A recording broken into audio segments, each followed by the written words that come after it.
General one स्वागत है आपका वीनेशन ट्रिपल वन के एक नए एपिसोड में। और आज के इस वीडियो में हम पहले बात करने वाले हैं भारतीय वायुसेना के 5th generation fighter aircraft procurement programme के बारे में। दोस्तों, एक बात तो क्लियर है कि इंडियन एयरफोर्स इस प्रोग्राम को एक्टिवली कंसीडर तो कर रही है। भले ही हमारे डिफेंस सेक्रेटरी ने सामने आकर ये कहा हो कि हमने अभी तक कोई निर्णय नहीं लिया है, लेकिन इस प्रोग्राम की रूपरेखा बहुत तेजी के साथ तैयार हो रही है। हम ऐसा क्यों बोल रहे हैं, इसके पीछे एक वजह है। अगर हम हाल ही में आई एक रिपोर्ट की बात करें तो यहाँ पर दावा किया गया मीडिया संस्थान IDRW की रिपोर्ट में कि भारतीय वायुसेना अब आंतरिक जो 5th जनरेशन फाइटर एयरक्राफ्ट की खरीद है उसको लेकर काफ़ी गंभीर है। लेकिन यहाँ पर एक फैक्टर है जिसको हटा दिया गया है, और वो है लोकल मैन्युफैक्चरिंग का। यानी भारतीय वायुसेना अब डायरेक्ट प्रोक्योरमेंट को प्राथमिकता दे रही है। लेकिन सवाल ये है कि अगर हम ये साबित करना चाहते हैं कि हमने AMCA के लिए ये कदम उठाया है, तो फिर हमें विदेशी फाइटर जेट खरीदने की ज़रूरत क्यों पड़ रही है, और क्या SU-57 का आना अब लगभग तय है। इस वीडियो में हम इसी विषय को समझेंगे थोड़ा विस्तार से। देखिए, पहले हम समझते हैं कि 5th जनरेशन फाइटर एयरक्राफ्ट हमारे लिए इस समय इतना महत्वपूर्ण क्यों है। देखिए, आज के आधुनिक वॉरफेयर में 5th जनरेशन फाइटर जेट के पास कई एडवांस क्षमताएं होती हैं, जैसे कि इनके पास एडवांस स्टेल्थ टेक्नोलॉजी होती है, यानी रेडार से बचने की क्षमता इनके पास होती है। इनमें एडवांस सेंसर और डेटा फ्यूजन हमें देखने को मिलता है। सुपर क्रूज कैपेबिलिटी देखने को मिलती है, जहां पर ये बिना आफ्टर बर्नर्स के सुपरसोनिक स्पीड पर क्रूज कर सकते हैं। इसके अलावा एडवांस नेटवर्क सेंट्रिक जो वॉरफेयर कैपेबिलिटी है, ये देखने को मिल जाती है। और इन्हीं क्षमताओं की वजह से ऐसे फाइटर जेट दुश्मन के रेडार से छुपकर हमला कर सकते हैं। और आज दुनिया में केवल कुछ ही देशों के पास 5th जनरेशन फाइटर जेट मौजूद है, जैसे अमेरिका का F-22 Raptor, F-35 lightning II, रूस का SU-57 फैलन और चीन का J-20 माइटी ड्रैगन। और इसी वजह से भारत भी अब इस टेक्नोलॉजी में पीछे रहना नहीं चाहता। भारत भी अपना 5th जनरेशन फाइटर एयरक्राफ्ट बना रहा है, जिसे हम एडवांस फ्रीडम कॉम्बैट एयरक्राफ्ट के नाम से जानते हैं। क्रमशः यहाँ पर DRDO, ADA और जो हमारी प्राइवेट इंडस्ट्रीज हैं, ये सहभागिता सुनिश्चित करेंगी। AMCA में बहुत सारे अत्याधुनिक तकनीकें होंगी, जैसे कि स्टेल्थ डिज़ाइन इसकी काफ़ी अच्छी होगी, इंटरनल वेपन बे देखने को मिलेगी, AI आधारित सेंसर फ्यूजन देखने को मिलेंगे और सुपर क्रूज कैपेबिलिटी भी देखने को मिलने वाली है। लेकिन इस प्रोजेक्ट को पूरी तरीके से ऑपरेशनल होने में अभी तकरीबन 1 दशक का समय लग सकता है। और अनुमान है कि AMCA का जो पहला प्रोटोटाइप है, ये 2028 के अंत तक अपनी पहली उड़ान को पूरा कर सकता है। वहीं इसका इंडक्शन 2035 के आसपास शुरू हो सकता है, और यही वो जगह है जहां समस्या शुरू होती है। देखिए, भारतीय वायुसेना इस समय घटती स्क्वाड्रन की क्षमता से परेशान है। टू फ्रंट वॉर को देखा जाए तो कम से कम 42 एक्टिव स्क्वाड्रन होनी चाहिए, लेकिन वर्तमान में भारतीय वायुसेना के पास लगभग 30 से 31 स्क्वाड्रन ही बची हैं, और उनमें भी हमें कई पुराने फाइटर जेट देखने को मिल जाते हैं। और ऑलरेडी हमने कई पुराने फाइटर जेट जैसे कि MiG-21 और MiG-27 को पहले ही रिटायर कर दिया है, और इससे भारत की एयर कॉम्बैट क्षमता पर दबाव लगातार बन रहा है। उधर चीन के पास पहले से ही बड़ी संख्या में J-20 स्टेल्थ फाइटर मौजूद हैं, और बड़ी संख्या में मॉडर्न जेट भी दूसरे कैटेगरी और जनरेशन के जो एयरक्राफ्ट है वो तैयार है। इनफैक्ट उन्होंने अपने 6th जनरेशन फाइटर की भी पहली उड़ान को आयोजित कर लिया है। ऐसे में भारत के ऊपर एक एक्स्ट्रा दबाव है। दबाव इस चीज़ को लेकर के भी है कि आज नहीं तो कल चाइना अपनी 5th जनरेशन टेक्नोलॉजी को पाकिस्तान को हैंड ओवर ज़रूर करेगा, और ऐसे में भारत यहाँ पर एक कदम पीछे हो सकता है। और इसीलिए रिपोर्ट्स की बात माने तो भारतीय वायुसेना ने ये क्लियर इंडिकेशन दे दिया है कि आंतरिक समाधान के तौर पर जो 5th जनरेशन फाइटर जेट है, उसके डायरेक्ट प्रोक्योरमेंट के बेहतर विकल्प को हम एक्सप्लोर कर रहे हैं। इसका मतलब ये है कि विदेश से कुछ संख्या में जो 5th जनरेशन फाइटर हैं वो सीधे खरीदे जा सकते हैं। इसके पीछे के कुछ बड़े कारण हैं। पहला कारण है समय की बचत।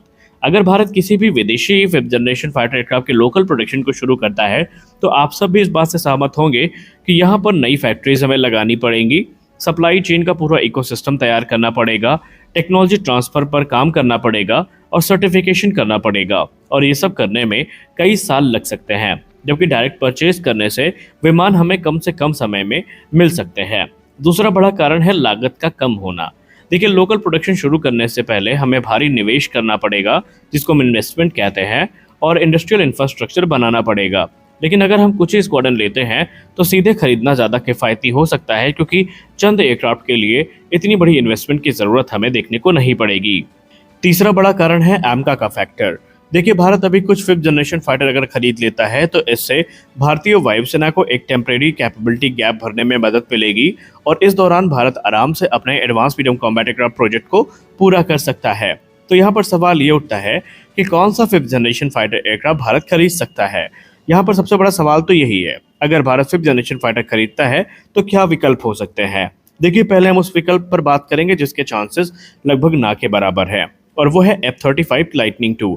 ये अमेरिका का सबसे एडवांस इस समय स्टेल्थ फाइटर माना जाता है और कई नेटो देशों द्वारा इनको ऑपरेट भी किया जाता है। इसके साथ ही साथ राजनीतिक और जो टेक्नोलॉजी प्रतिबंध है, ये यहाँ पर हमारे ऊपर इसको लेकर शायद है थोड़े हमें रिलीफ मिल जाए। हालांकि इस पे ये दोनों चीज़ें काफ़ी ज़्यादा होती है, राजनीतिक और टेक्नोलॉजी का प्रतिबंध। यहाँ पर हमें आमतौर पर स्वतंत्रता देखने को नहीं मिलती, और भारत का जो शर्त है शायद वो उस पर ठीक भी नहीं बैठते, क्योंकि भारत ने स्पष्ट कर दिया है कि हम तो उन्हीं फाइटर जेट को लेंगे जहां पर हमें इंडिया स्पेसिफिक इन्हांसमेंट देखने को मिलेंगी। अब दूसरा ऑप्शन जो सबसे प्रबलदार माना जा रहा है, और माना जा रहा है कि अगर डील फाइनल हुई तो इसी एयरक्राफ्ट को लेकर होगी, वो है Su-57 फैलन।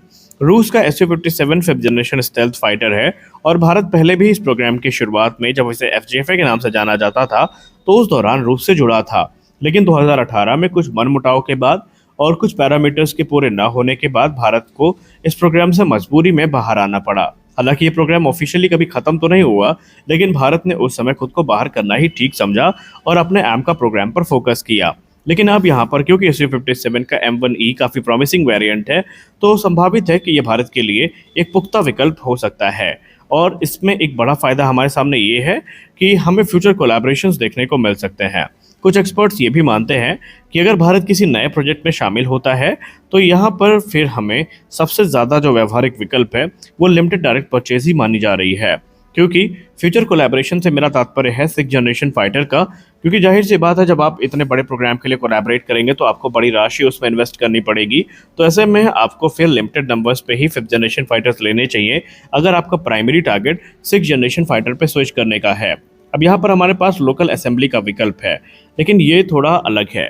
रिपोर्ट में ये भी कहा गया है कि संकेत है कि भारत कुछ विमान सीधे खरीदे और कुछ की फाइनल असेंबली करे। इससे भारत को टेक्नोलॉजी सीखने का मौका मिलेगा, एरोस्पेस इंडस्ट्री मजबूत होगी और एमका के लिए अनुभव भी मिलेगा। लेकिन ये एक लिमिटेड स्तर पे ही बात चलेगी आगे, और एमका ही भारत का भविष्य है, ये बात हम अच्छे से जानते हैं। और भारत इस समय अगर डायरेक्ट परचेज कर लेता है तो ये योजना जो है वो एमका को प्रभावित नहीं करेगी, क्योंकि कोई भी फिफ्थ जनरेशन फाइटर एयरक्राफ्ट एमका को रिप्लेस नहीं कर सकता। एमका ही भारत की फ्यूचर की बैकबोन है। तो यहाँ पर स्पष्ट है कि भारत फिफ्थ जनरेशन फाइटर के बारे में सोच तो रहा है, लेकिन यहाँ पर बात गवर्नमेंट टू गवर्नमेंट डील को लेकर है, और वो भी डायरेक्ट परचेज को लेकर। हमने आपसे शुरुआत में ही कहा था, रूस अभी जितने भी रिपोर्ट अपने सर्कुलेट कर रहा है उसमें वो एक मैसिव नंबर को इमेजिन करके चल रहे हैं कि भारत तकरीबन 80 से 100 फाइटर जेट के ऑर्डर को प्लेस करेगा, जो कि थोड़ा इम्प्रैक्टिकल है। भारत पहले से ही तकरीबन 2 से 3 स्क्वाड्रन को लेकर के ही बात करता आया था। तो हो सकता है अगर ये डील फाइनलाइज हो तो हमें भारत की वही 2 से 3 स्क्वाड्रन की जो थ्योरी है ये प्रैक्टिकल का रूप लेती नजर आए। तो आज के इस वीडियो में बस इतना ही। मिलते हैं अगले वीडियो में कुछ और अपडेट्स के साथ, तब तक के लिए जय हिंद।